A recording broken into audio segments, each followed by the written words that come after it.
Welcome back. One of the things that we have looked at so far in the course has been really concentrating on individual people. So we have talked about recruiting people, selecting people, training people, developing people, looking very much at an individual person. But of course, in most organisations, people do not work on their own, they work with others. And as soon as you have people working together in any kind of situation, you need to have someone who is in charge. Now, although this is paper F1, there are a lot of concepts in paper F1 that are relevant throughout businesses.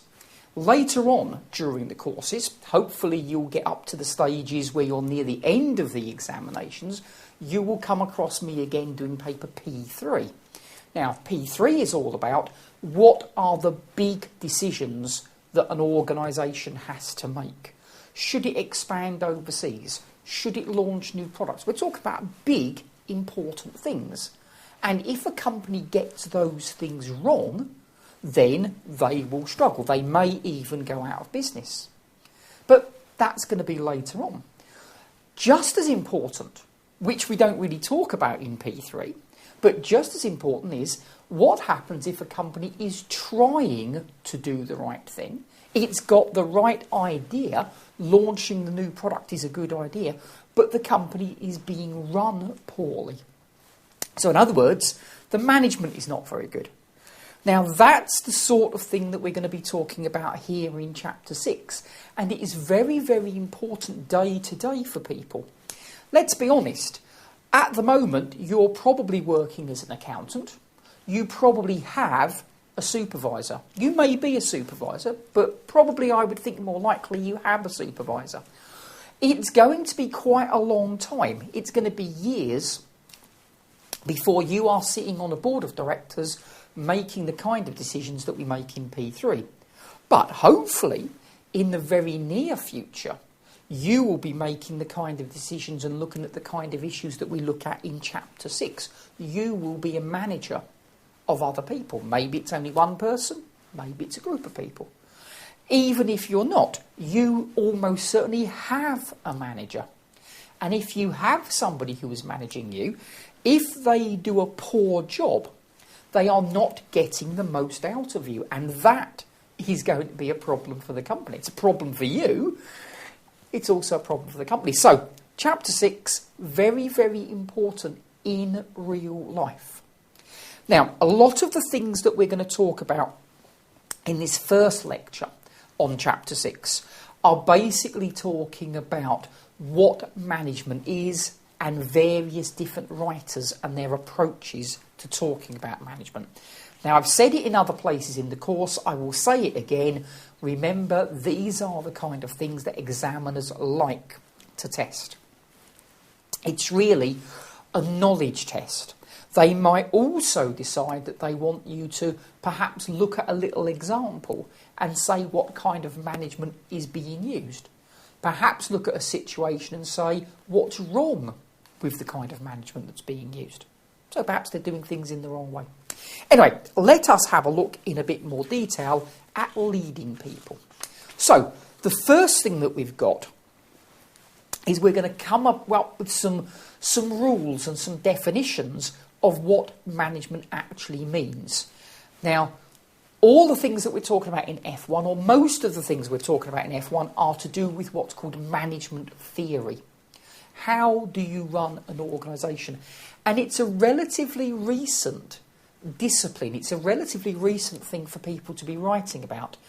Accountancy, double entry bookkeeping that you look at in other papers, that's been around for hundreds of years. It goes back about 500 years. All of the things that we're looking at, particularly in this lecture, are relatively recent. We're talking about 100 years. This is round about the late part of the 19th century. So it's all relatively new. The first person to really try and think about what management was or what management is was a French academic called Henri Fayol. And Fayol identified, you can see here, 5 management rules. This is what managers are supposed to do. They are supposed to plan for the future. Why should managers do that? Well, obviously, it's much more sensible for an organisation if they are planning ahead for what they're going to be doing in the future. It might be planning ahead for 2 or 3 years if you're talking about launching a new product. It might be planning ahead for the next 6 months if you are thinking about should we move to a bigger office. It might be looking at the next few weeks. Somebody's on holiday who is going to do their work. But they have to plan ahead. They have to organise people. They have to give roles and tasks and jobs to various people. Imagine the organisation that you work in. You are given certain tasks to carry out. Other people have other tasks that they carry out. Well, who came up with it? Who decided that you should do the kind of work that you do? Well, presumably a manager. Somewhere the manager said, here are all of the tasks that we need to perform. Here are all the members of staff that we've got. So we need this member of staff to do this task. If that didn't happen, then there would be tasks that would be done twice by 2 different people. There would be tasks that were not done at all because either nobody thought about it or people thought someone else was doing it. So a manager has to make sure that everything is actually going to get done. Doesn't mean they have to do it, but they have to know who's going to do it. Commanding. To a certain extent, that is the same as ordering.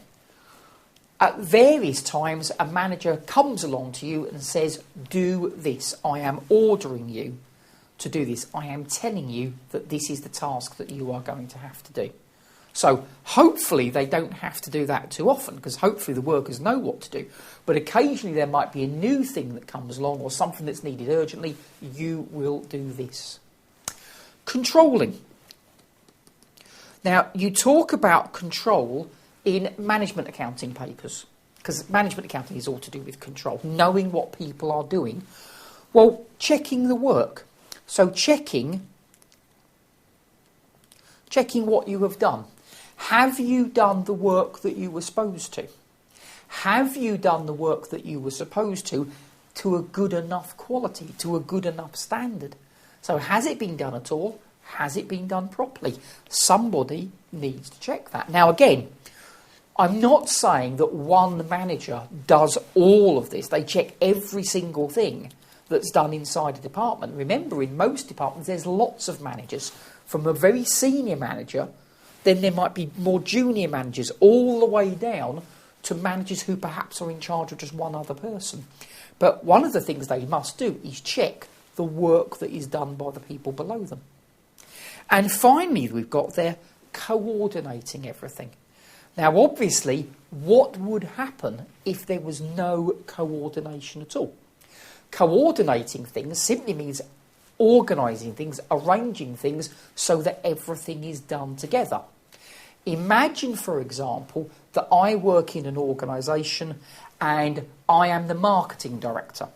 The marketing director, we decide that we're going to do a big advertising campaign. Great, no problem with that. The trouble, of course, is what might happen is we might get lots of customers who come to our shops to buy the products we've just advertised, but nobody's manufactured them. Because nobody's manufactured them, they can't buy them. Why did nobody manufacture them? Because I did not coordinate with the production director. I didn't tell them that we were going to do this advertising campaign.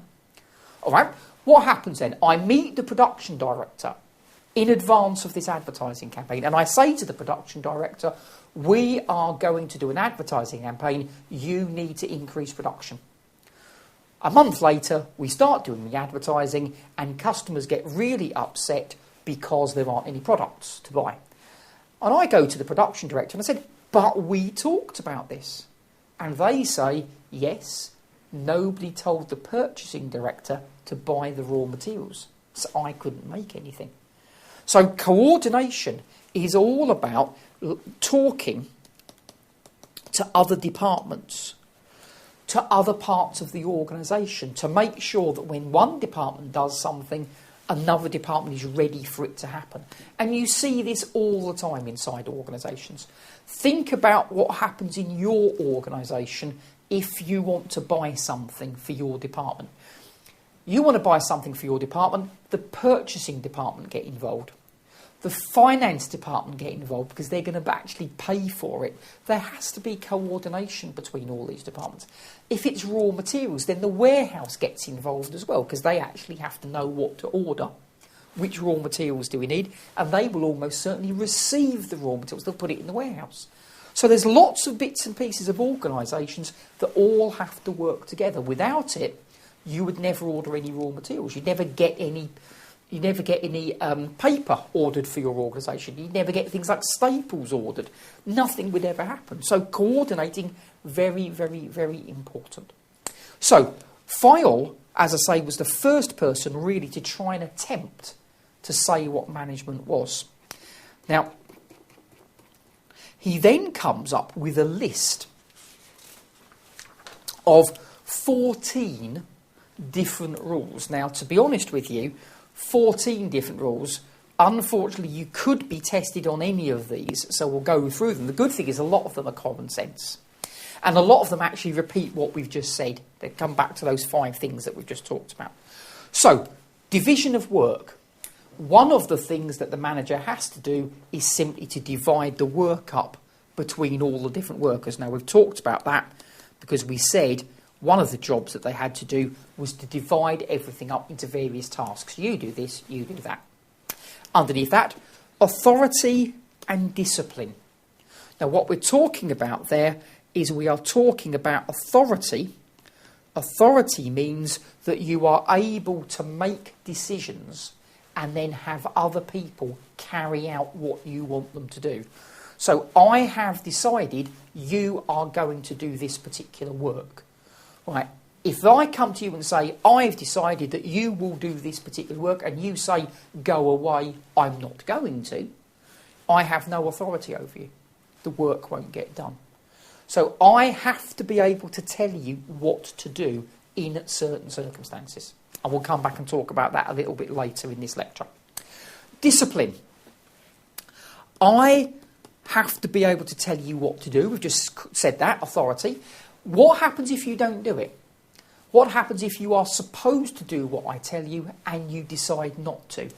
I must be able to take some kind of action against you. Maybe what I will do is I will give you a formal letter that says, if you do this again, we will fire you. We will make you. We will sack you. Maybe I just instantly dismiss you and say, that's it. You're not working here anymore. Maybe I give you a pay cut. Maybe I demote you. Instead of promoting you so you get senior, I demote you and make you more junior. I have got to be able to do that. If I am not able to do that, then why would anybody listen to me? And if nobody will listen to me, we won't be able to organise the company. So discipline is important. Underneath that, unity of command. Each worker inside the company should only have one manager. Now, that does not mean there is only one manager in the organisation, because that would be foolish. What it means is that if you have a look at a number of workers, there are 2 workers, they have one manager. These 2 managers each have a single manager. These 2 managers each have a single, and so on and so on. So everywhere you've got 2 workers, 1 manager, 2 workers, 1 manager, 2 workers, 1 manager. Why do you want 1 manager? Because what would happen if there were 2? What would happen if there were 2 people in charge? One of them will say one thing, one of them will say something else. A very good example of this is what happens in sports. Now, I don't like using sports examples too much because obviously not everybody is interested. But if you look at most professional sports teams, whether you're talking about football teams or basketball teams or whatever it happens to be, most of them only have one manager. There have been examples, particularly in football, of trying to have 2 managers running a football team. And it usually doesn't last for very long. The managers will disagree with each other, and then the players don't really know what they're supposed to do. So one manager, unity of command, one person making the decisions. Unity of direction. If we are looking at decision making in that little example, if we're looking at discipline in that little example, it always goes from the top down to the bottom. In other words, I have got a manager, they tell me what to do. It does not work the other way around. I cannot tell them what to do.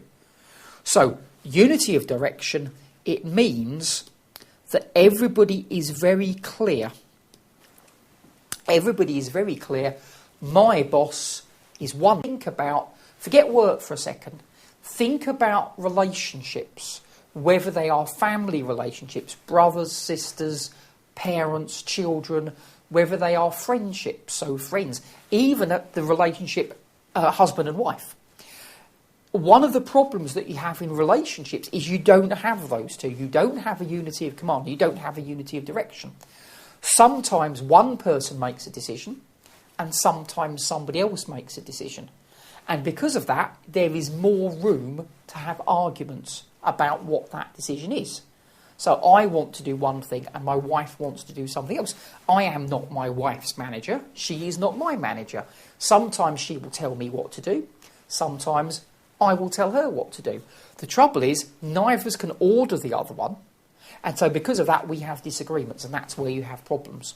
So, unity of command, one manager. Unity of direction, it's always my wife telling me what to do. If that was what always happened, then at least we would both know she says something and I do it. Similarly, if I was the one that always made the decisions, I make a decision and she always does it. If it's a parent always makes the decisions for a child, again, at least everybody knows who makes the decisions and who's got to carry them out. That's one of the biggest things that happens as children grow up. When they're very young, they accept that. You are the parent, you tell the child what to do. As they get older, they stop accepting that, and that's when you start having arguments. So in an organisation, you need to make sure that there is unity of direction. It's very clear to everybody who their manager is, and they have to do what they're told. Subordination of general interests. Sounds a bit scary. Not as scary as it means. All it means is that managers should put the organisation first. I am working at an organisation doing my job. It is 5 o'clock. I can go home at 5 o'clock. I want to go home at 5 o'clock, but we've got something urgent that needs doing for tomorrow morning. The manager should make sure that that task gets done, even though the workers want to go home. The manager will have to say, look, we have to put the organisation first before our own interests. Subordination simply means you put the organisation before the interests of the workers. Sometimes they will have to do things that they don't want to because it's good for the organisation. Managers will look at pay. Remuneration is a fancy word for pay. The reason it's not called pay is there's more things in there. It would also be things like bonuses would come under remuneration. It's basically thinking about how much people get paid. So managers will have to work out how much you deserve to get paid and why you deserve to do that. Centralisation is again to do with decisions. Now, one of the things that we look at later on in the course is to do with centralisation and something called decentralisation. They are just, again, fancy ways of saying who makes the decisions. Centralisation means one person makes all the decisions. And there are times when that is good, there are times when that is not good. Decentralisation means that there are lots of people who can make decisions. Often with decentralisation, lots of people can make small decisions. Centralisation, one person making big decisions. Now again, we will see at another point in the course what's good about both of those. The key thing here is the manager has to decide which one they prefer. There are some situations where the manager will say, I want to decide everything. And there are other situations where the manager will have to say, I want you to decide what's happening. So it will change, and as long as the manager is clear about it, I want to make the decisions because, and all the workers are told that, you will do what I say. And as long as the manager is happy to say, I'm quite happy, I'm quite willing to let you make all the decisions, that again is fine. But again, the workers need to know. Are they going to be told what to do, or are they going to get to choose? As long as they know, fine. But the manager has to make that choice. Scalar chain is basically the little diagram that I did up here. I'll just move it back again for a second. So the scalar chain is simply if I drew a diagram of what the organisation looks like. Who is the manager of each person? If I was to draw a little diagram of that, it would look something like that. Now, the reason it's important is you need to make sure everybody has a manager. Some of my friends that I talk to, some of my colleagues, certainly at least two of them worked in organisations for a while where they actually didn't have a manager, which was great. They kept quiet about it. Nobody gave them any work to do. So everybody who works for the organisation has to have a manager, and everybody has to know who that is. Now, that's very important if you have an organisation that is doing what's called a restructuring. So a restructuring in an organisation, you change the way that people are being managed. You used to be in that department, now we're going to put you together with that department, and we're going to move this around and move that around. You have to make sure that everybody again knows where do they fit into, who is going to be their boss now. So scalar chain is that kind of diagram that we've got. Order. All that we're talking about there is it comes back to what we talked about earlier when we talked about control. We have to make sure that everything is being done properly and everything is being done to a proper standard. So when we're talking about order, people have got to know what's going on. They've got to be able to know what you will do. So I suppose the opposite of order would be random. If a manager sometimes shouts at you for doing something, and then next week you do the same thing and they come up and smile at you and say, that's really good. And then the next week they shout at you again. You don't know what's going on. So they've got to be consistent in what they tell you to do because it makes it easier to control the business. Equity, fairness. We will see when we're talking at sections to do with motivation, people like to be treated fairly. So it is not a good idea for a manager to say, this person is wonderful, everything they do is wonderful, they get lots of pay rises, they get lots of attention, and everything that somebody else does is terrible. I suppose unless the work that this person does is absolutely terrible. They need to be fair. You need to judge people on the work that they actually do.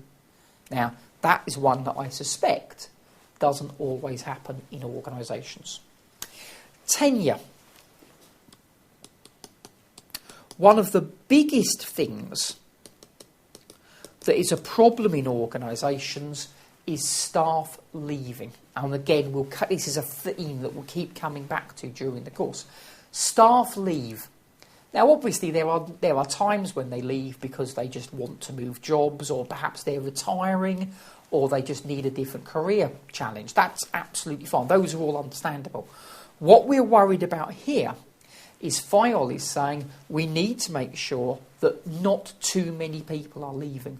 If people are leaving early because they are unhappy with the organisation, that is a big problem for the organisation. Because whenever they leave and they've got some experience which they take with them. So we have to recruit new people, we have to train new people, all of which costs money. So one of the jobs of a manager is to try and make sure that the good staff are retained, that they stay in the organisation. Final two that we've got there, initiative. Obviously, there will be times when the boss is not around. There will be times when a customer is on the phone and says, what are you going to do? And they will be asking you something that nobody has told you how to deal with it. Now, you have two choices. You can either say, I don't know what to do. I will have to ask my boss and get back to you. Or you can say, I've made a decision, I'm going to do this. Now, obviously, what the customer wants to hear is the second one. The customer doesn't want to hear that you're going to have to go and ask somebody. That's happened to me. I'm sure it's happened to you. It's happened to all of us on lots and lots of occasions. You ask a question and they simply say, I can't tell you, I'll have to go and ask somebody. And it's extremely annoying for the customer. It's extremely frustrating. So, if at all possible, let people make their own initiatives. Take the initiative and make a decision. Now, of course, there was a conflict there. One of the things that we said is that workers should be told what to do. And now we are saying, actually, sometimes they will need to decide for themselves. What happens if you let them decide too many things for themselves? I have made a decision, I will promise the customer something. Well, now the company has to deliver that promise. Now, what happened if I promised the customer something I wasn't supposed to? So trying to get the balance right is quite difficult. And again, in the exam, they may get the balance wrong. And the final one we've got there, esprit de corps, is basically team spirit. All it means then is we want to try and have a situation where people get on together as a group of workers. And when we talk about groups, you will see same kind of idea. So in the group lectures, it's the same kind of thing. Try to get people to work better, to cooperate with each other. I'm not saying that necessarily you have to like everybody that you work with, but if you dislike everybody you work with, then you won't be as motivated to work. You won't do as good a job. So team spirit. So FILE comes up with lots of different rules and things that we should think about. So FILE did that, but FILE then didn't really tell anybody what to do. The first person really to talk about how you manage people was a guy called Frederick Taylor.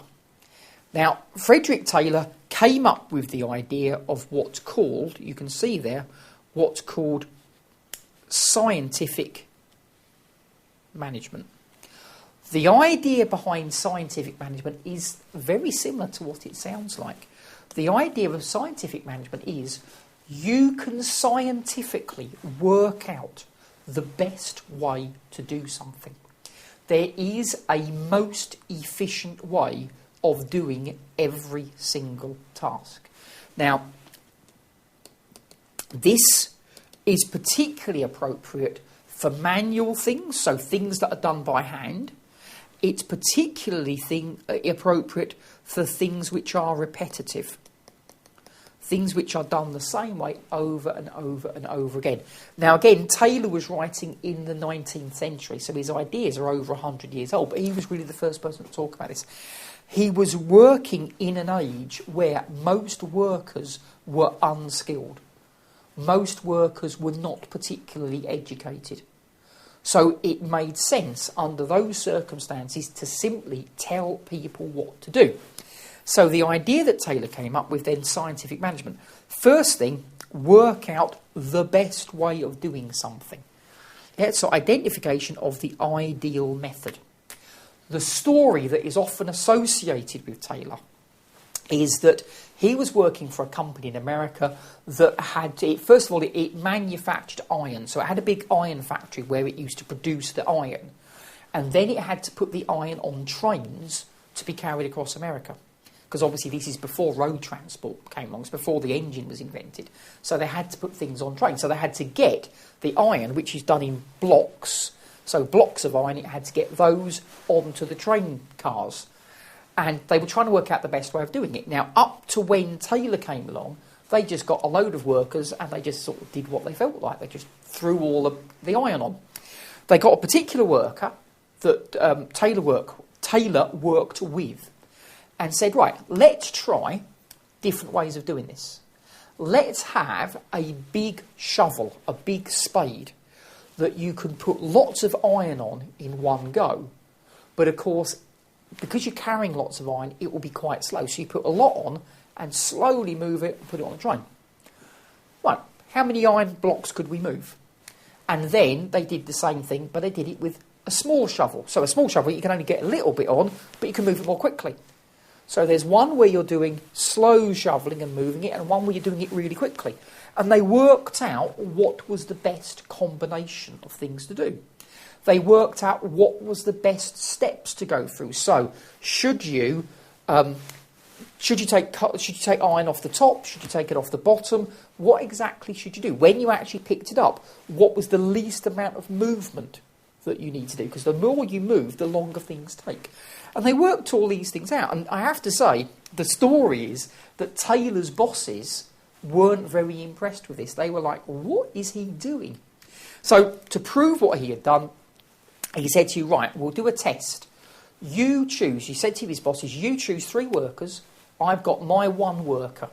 And we'll give them 10 minutes and see who moves the most. And of course, Taylor's worker won by quite a long way. And that convinced the management that what Taylor was doing was correct. So the idea behind scientific management is you work out the single best way to do something. You do this because it's efficient. This is the fastest way to do something. And in general, the faster it is, the cheaper it is. So it's going to be efficient. Having said that, if you get people to do something in a particular way, to a certain extent, you can also make sure you know what the quality of what they're doing is. Now, obviously, that's not particularly appropriate if you're talking about just putting iron onto a train car.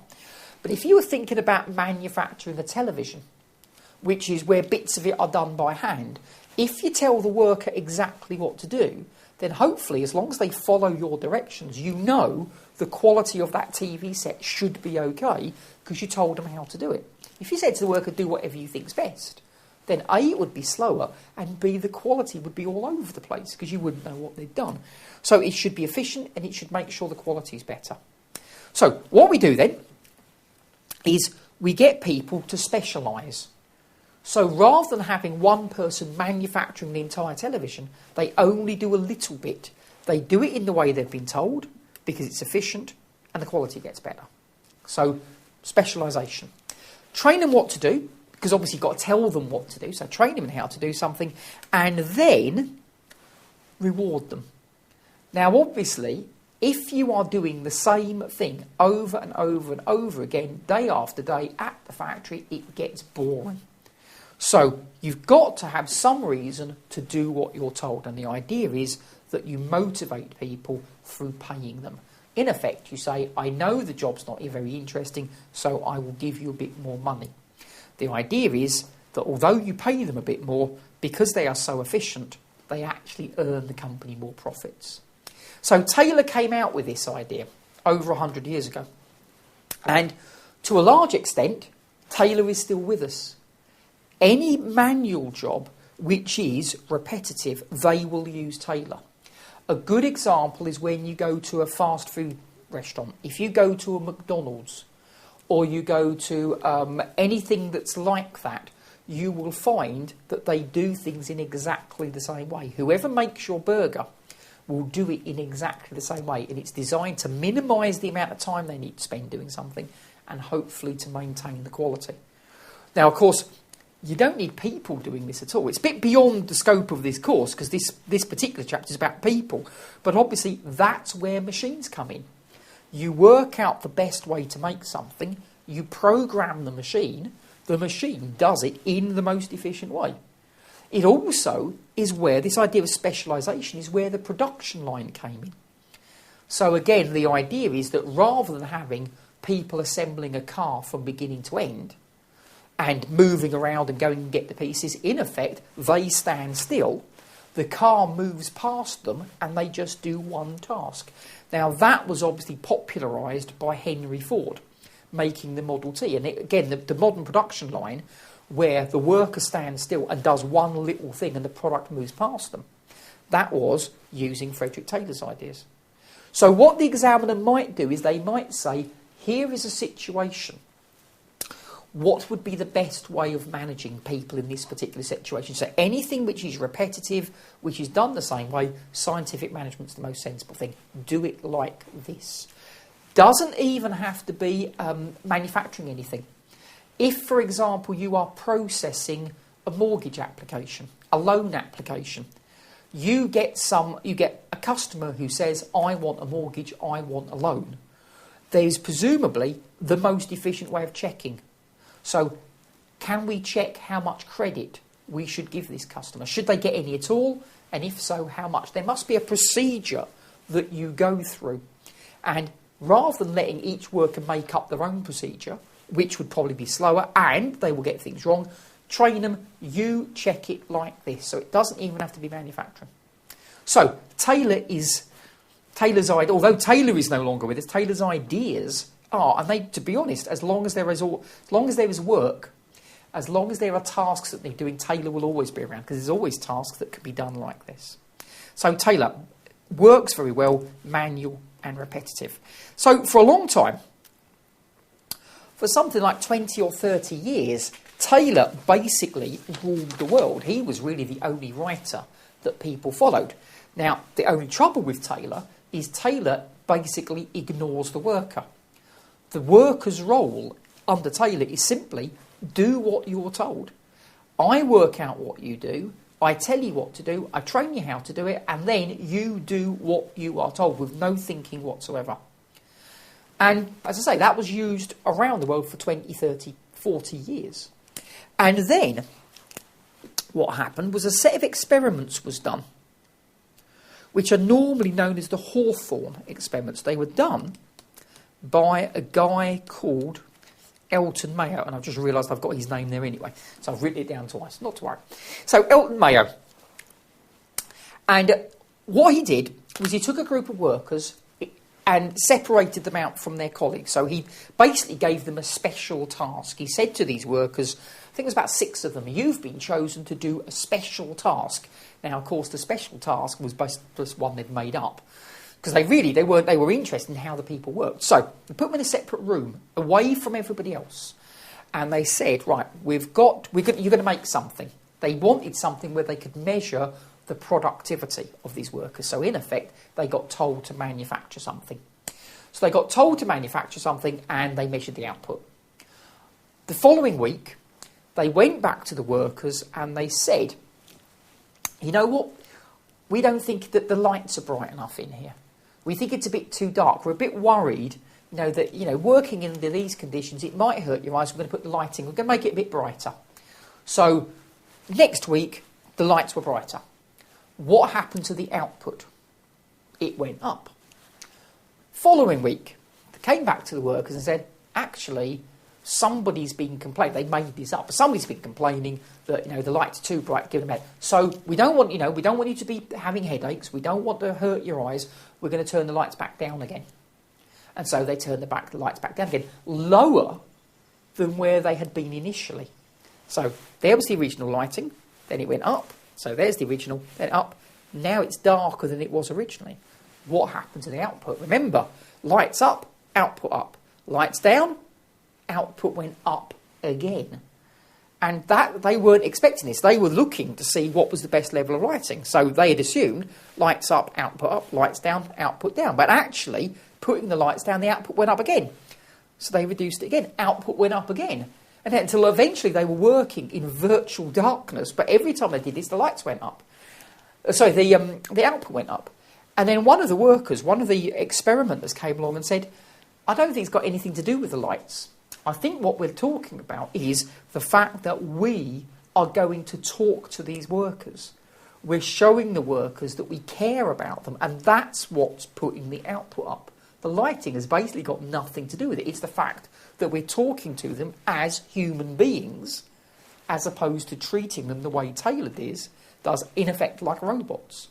So the idea behind this, then, is that groups are very important. People work together better in groups than they do as individuals, and Taylor treats people as individuals who just do their own thing. Getting a group of workers, that helped. That was probably a lucky coincidence.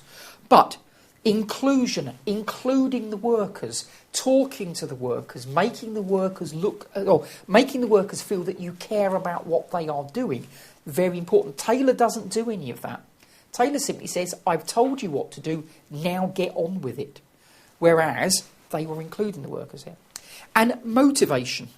So again, a lot of motivation is simply to do with making people feel happier. If they feel happier, they tend to work harder. And that's what the Hawthorne experiment showed, that you could get more out of people if you treated them like human beings. So That was a big revolution as far as management theory was concerned, because now we've got two complete opposites. Taylor, treat the workers as robots, and Mayo, treat the workers as people. Now, which one is better? And the answer is they're both good. They're just both good in different situations. In a fast food restaurant, Mayo's ideas probably wouldn't work. You can't have people just making the burgers however they want to. Whereas on the other hand, if you have quite a high skilled job, Taylor doesn't really work. So in the exam, look for which is the most sensible situation. Which of these is most likely to work? Now, both of those are obviously quite old. As I say, Taylor is the 19th century, Mayo's around about 1930. Drucker is a lot more modern. And Drucker basically says managers have a number of different things that they need to do.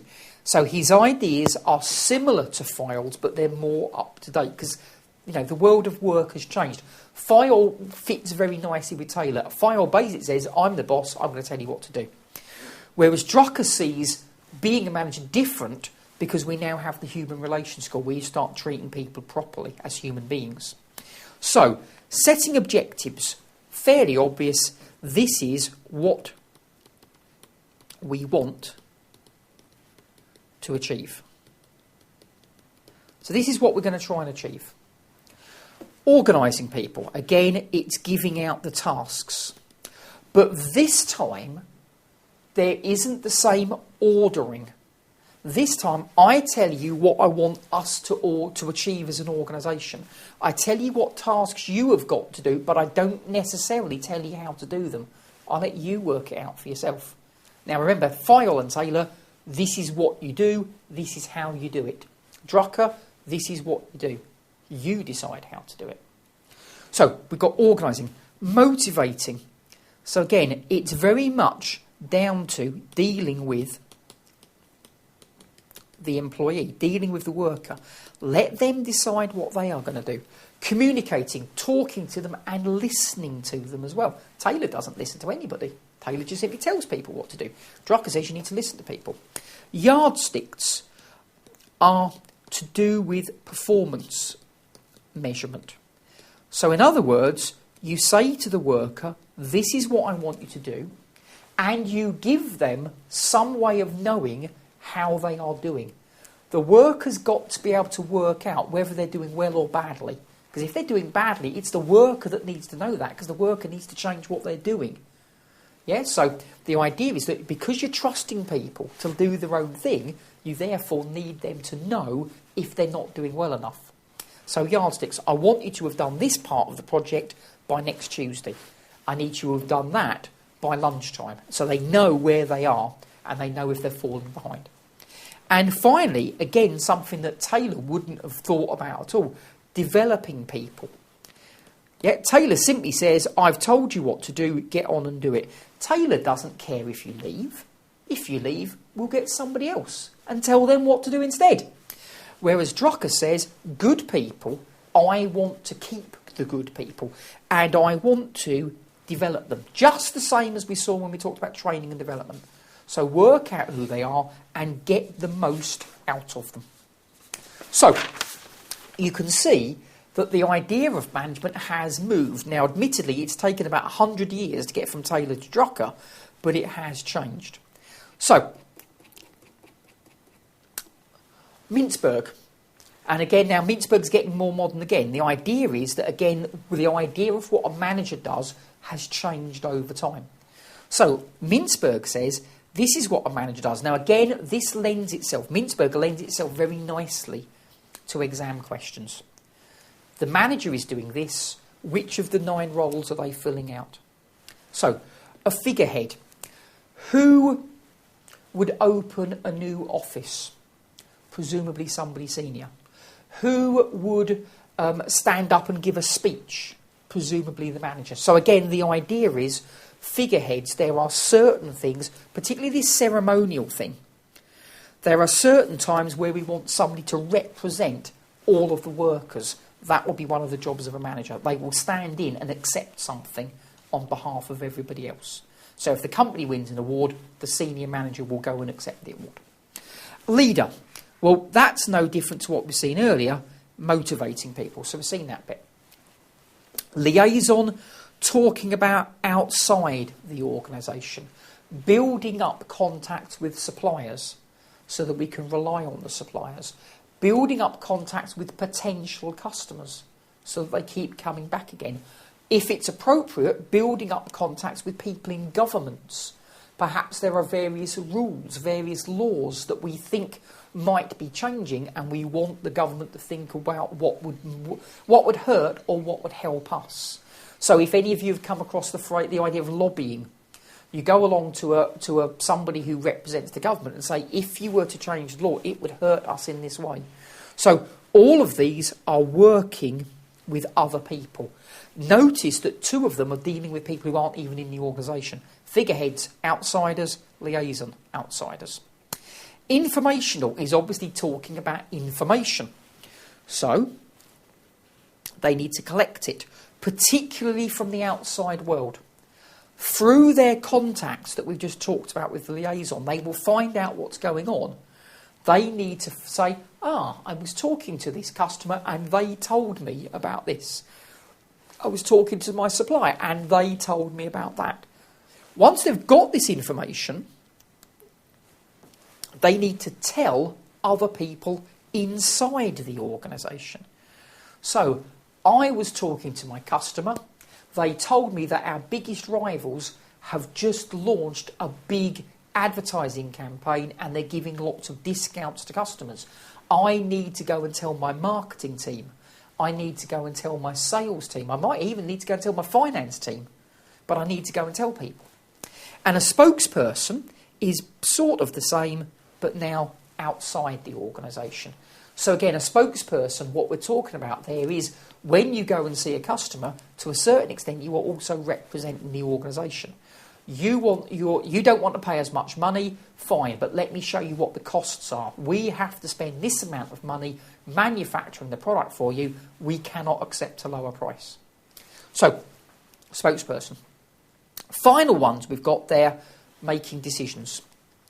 So you can see a manager, according to Mintzberg, is all about talking with people, communicating with people, getting information from people, but also about making decisions. So, looking to the future. That's sort of like the planning thing that Firewall talked about. So we've seen that before. A resource allocator. In any organisation, there are different projects that need doing. And the more money that one project gets, the less money there is for something else. So one of the things that a manager has to do is decide that project we will do, that project we won't. Now, not only that, but you could also get as far as thinking about, we need a new IT system, but all the workers want a pay rise. What do? Get the IT system, keep people's pay the same, give them a pay rise, don't buy the IT system because we can't do both. So anything where you're dividing up the money is what we're talking about there. Resolving disputes. Often inside an organisation, you will have different departments that are arguing about something. It's usually over money. So 2 different departments who want a bigger budget, we have to try and resolve that. We have to try and get the 2 departments to work together again. And finally, negotiations. Imagine that we have a union that comes to us to talk about the pay and conditions of the workers. We might need to represent, so the manager might need to represent the entire company and say, look, we can't afford that. We can do this, but we can't do that. So Mintzberg says there's 10 different things that managers have to do, and they do them at different times. Sometimes they're doing 2 things at the same time, but a lot of the times they are doing different things, and they need to be very clear which ones they are doing because they may have to act in different ways. Now again, the way that you'd be tested on this, the examiner will say, here is a situation, here is the manager doing something, which of these 10 boxes do they fill into, according to Mintzberg. As far as we're concerned with managers, at the moment we've been talking about any kind of managers. Mintzberg does tend to be talking about very, very senior people. However, most people don't start as senior managers, they start as somebody very junior. So supervisors are basically just a very low-level manager. And when I mean low-level, what I mean is there's lots of more senior people above them. A supervisor is often in charge of just one or two things. And really, the only difference between a supervisor and a manager is that senior managers probably spend all their time managing, whereas supervisors often have tasks that they have to do as well. So I've got my own work to do in addition to checking what you do. Whereas a senior manager, maybe all they are doing is carrying out these 10 aspects of Mintzberg. So supervision is obviously one of the first things that people do when they start on their management career. So you start off at the very bottom just being told what to do. Often the first promotion you get is to supervise somebody else. It might only be one person, and then hopefully you go on from there. So in the exam, managers, supervisors, to a large extent, are the same thing. Now, the other big bit that we need to think about in this particular lecture is what is called authority, and then we'll have responsibility, delegation and power. Again, I am afraid these are just definitions, and they will use them in the exam, and I'll often say, this is an example of what? Which of these are we talking about? Now, we said earlier, authority was basically all to do with getting people to do what you want them to do. So, in an organisation, we have to make it very clear who can tell other people what to do and in what areas can they do that. And in a second, I'll explain what I mean by that, because there's two kinds of authority. So, first of all, authority is the right to tell other people to do something. And you can see it comes from your position in the hierarchy. In other words, because of where you are in the organisation, you can get people to do things. The most common one we come across is what's called line authority. There is a manager, and there is the person below the manager who is normally known as a subordinate. The manager can tell the subordinate what to do, what tasks to do, simply because they are the manager. And the reason it's called line management is because if you draw it on a big organisation chart, there'll be a line linking those two. So again, if we had a little chart that looked like that, there we have a line manager. That person has a line manager's job over that person because they're more senior than them. And now these two people directly report to that person. Now that's what you get most of the time in an organisation. But you can also have managers who specialise in a particular area, and in that area they can tell everybody else in the entire organisation what to do. An example would be an IT manager. Now, an IT manager might well be able to tell somebody in the finance department that they are not allowed to use particular programs, or they have to use a password, or they are not allowed to bring a memory stick to work with any files on, or they're not allowed to do this, or they have to do that. So any of you that work in an organisation where you have a password, that's what we have here. That's been done by the IT manager, and they have told everybody else in the organisation that they must use passwords on the computers, even people who work in different departments, even people who might even be senior to them. So over that one area only, the IT department can tell everybody what to do, and that's what we mean by staff authority. Now, the IT manager can't go around to the finance department and say, that's the tasks I want you to do. They can't do that, but over the one limited area, they are allowed to decide what's happening. So over use of the computers, the IT manager tells everybody else what to do over that one area. Line authority, I do what I'm told because my boss tells me. Responsibility. Responsibility is similar to authority.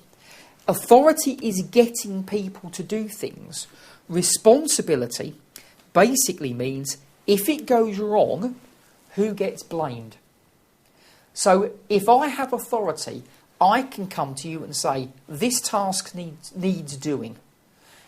What happens if the task doesn't get done? Whose fault is it? Well, I'm going to blame you. I'm going to say, I told this worker to do the work and they didn't do it. Fair enough. But whose fault is it? Well, it's mine. If I didn't think you could do the work, I shouldn't have asked you to do it. If I did think you could do the work and I didn't supervise you and check you to make sure that it was getting done, that is also my fault. So it is my fault if it doesn't happen. So you're doing the work, but I'm the one responsible if it doesn't get done. Now notice what we've got here. It talks about delegation, and we've got delegation in a second. I can't delegate that. So what that means is, if I get you to do the work and it doesn't get done, it is my fault. I should have checked you. So, responsibility, if it goes wrong, who do we blame?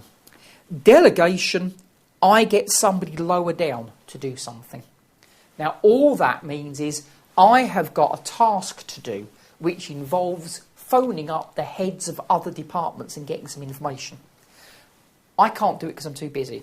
I'm going to ask you to do it. Now, the trouble is you're quite a junior member of staff, and you're going to be phoning up heads of department, people who are senior than you, and bothering them by asking them questions. Now, what are they going to do? They're going to put the phone down on you. They're going to say, I'm too important, go away. If I give you the authority to do that, in other words, I am saying to these other heads of department, treat this worker as though I was the person phoning them up. So you pick up the phone, you phone up the head of department, and they say, you'll have to talk to me because it's the same as if the boss was doing it. That's all. So I can delegate tasks. Remember, I can't delegate responsibility. Final thing we've got, power. Power is where you get things done, not because people have to do what you're telling them, but because they choose to do what you're telling them. Now, French and Raven say that there are different kinds of power, and the more of these kinds you have, the more likely you are to get your way. The last one is the same as authority. You will do it because I'm your boss. But there are other ways to get people to do things. Reward power. If you do this for me, there is a reward in it for you. Do this for me and I will help you out in future. Do this for me and I will do something nice for you in return. So you can get people to do what you want by promising them rewards. You can get people to do what you want by making threats. That's called coercive power. So coercive power, do what I say or else there will be a problem. And hopefully you'll do what I say. Can't make you do it, but hopefully you'd be persuaded to do it. Referent power, do apologise. I'm a role model. You copy what I do. If I do something, you will do it simply because you have seen me doing something. You see this an awful lot with celebrities. They wear a particular kind of clothes and then everybody else goes out and wears the same thing. Nobody's made them do it. They're doing it because they've seen their favourite sports star or actor or actress doing something, so they just copy them. You want to try and encourage that in an organisation. So you want to try and encourage role models, people who are good at work, promote them, give them bonuses, and then other people will want to copy them so they get the same thing. And the final one, expert power. You will do what I say because I've got lots of knowledge. I know about something, I'm an expert in it, so you are more likely to listen to what I'm saying. If you go to the doctor says you should do more exercise, you should change your diet. You will probably do what the doctor says because they're an expert in that field. If you go along to an accountant and the accountant says you should change your diet, you will say, what do you know? You're an accountant. So expert power then. All of these 5, according to French and Raven then, are ways that you can get people to do what you want. Authority is telling them to do what you want and they have to do it. The other 4 are trying to persuade them to do what you want.